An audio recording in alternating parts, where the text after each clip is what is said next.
جو آج کے وقت بندر کی نسل ہے، کیا وہ حضرت داؤد علیہ السلام کی امت ہے؟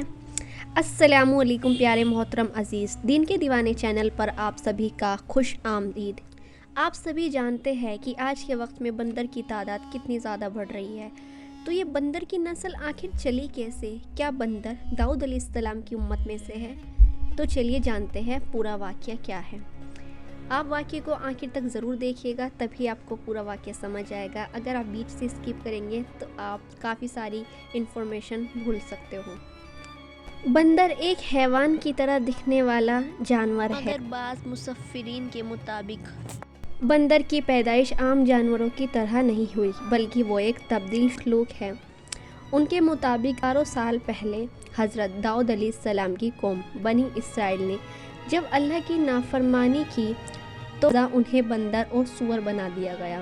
تو کیا آج اس زمین پر جو بندر موجود ہے وہ قوم بنی اسرائیل کی نسل سے ہے، جو آج تک اس عجیب عذاب میں مبتلا ہے؟ اس بات میں کتنی سچائی ہے، ہم اس ویڈیو میں جانیں۔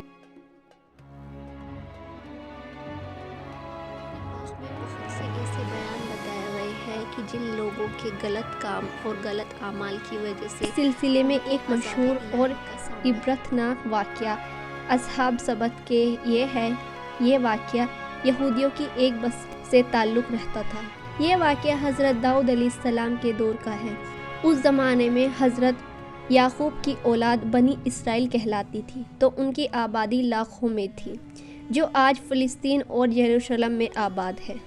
ان میں سے ایک قبیلہ بنی اسرائیل سے علیحدہ ہو کر ایک دریا کے کنارے ایلا نامی بستی میں آباد ہوگا۔ ان لوگوں کی تعداد 70,000 کے قریب تھی، اور یہ نہایت ہی سرکش اور نافرمان لوگ تھے۔ ان لوگوں نے اکثر کام ایک توریت کے مطابق حرام کردہ چیزوں کو انہوں نے اپنے اوپر حلال بنا لیا، اور موسیٰ علیہ السلام کی شریعت کی یہ قوم جس دریا کے کنارے آباد تھے، اس میں کثرت سے مچھلیاں موجود تھی، لہٰذا یہ لوگ اس دریا میں مچھلیاں پکڑتے تھے اور بطور غذا استعمال کرتے تھے۔ ان مچھلیوں کی خرید و فروخت بھی کیا کرتے تھے، لہٰذا اللہ نے انہیں ایک آزمائش میں ڈالا۔ حضرت داؤد علیہ السلام کی اس قوم کو یہ حکم ملا کہ وہ ہفتہ یعنی سنیچر کے دن مچھلی کو شکار نہ کیا کرے اور نہ دنیا کی کوئی خرید۔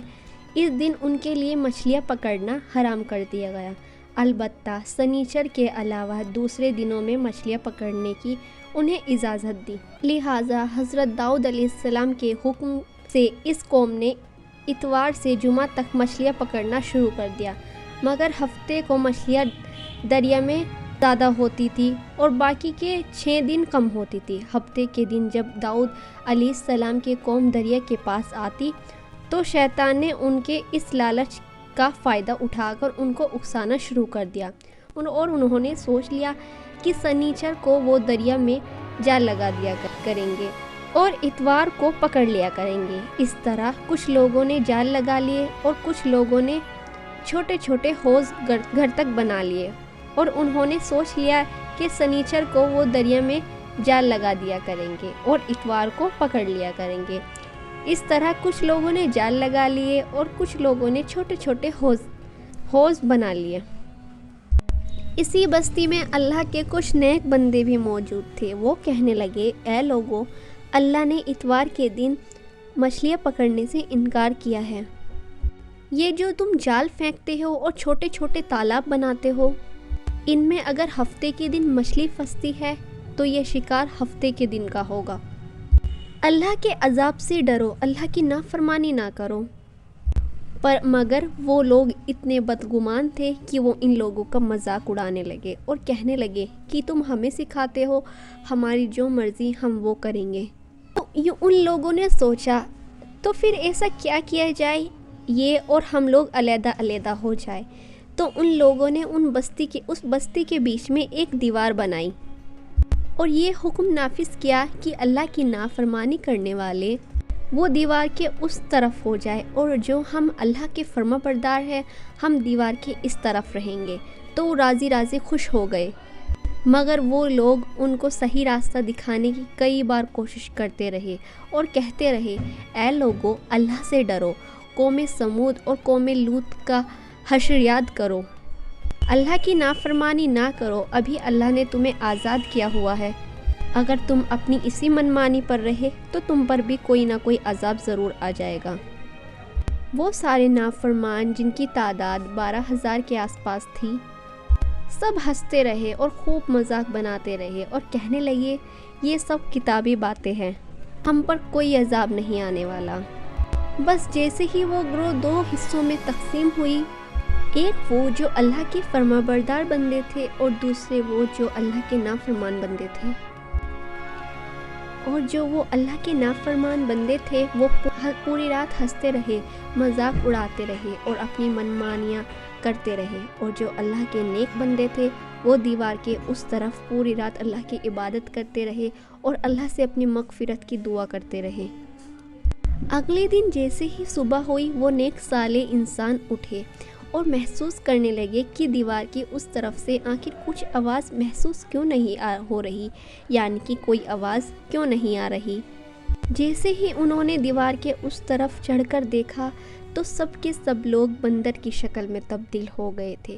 کچھ لوگوں نے اپنے رشتہ داروں کو کپڑوں سے پہچان کیا اور وہ بہت زیادہ رونے لگے، غم کرنے لگے۔ وہ 12,000 لوگ جو بندر بن چکے تھے، وہ کچھ بھی کھا پی نہیں پا رہے تھے اور وہ یوں 3 دن تک اس عذاب میں ہلاک ہو گئے۔ بے شک اللہ کا عذاب بہت ہی سخت ہوتا ہے، اور نافرمان سرکش لوگوں کے جب عذاب الہی کا فیصلہ ہو جائے تو اللہ کے حکم سے پھر پوری قوم اس طرح ہلاک ہو جاتی ہے کہ وہ آنے والے لوگوں کے لیے ایک عبرت بن جاتی ہے۔ بہرحال یہ نظریہ کہ موجودہ بندر لوگوں کی اولادیں ہیں جن پر عذاب آیا تھا، یہ غلط ہے کہ ان سے پہلے بھی دنیا میں بندر موجود تھے، اور صحیح روایتوں کے مطابق بنی اسرائیل کی یہ قوم جب بندر میں تبدیل ہو گئی تھی تو 3 دنوں تک یوں ہی زندہ رہے اور پھر روتے روتے ساری قوم مر گئی، لہٰذا ان کی نسل آگے نہیں بڑھی۔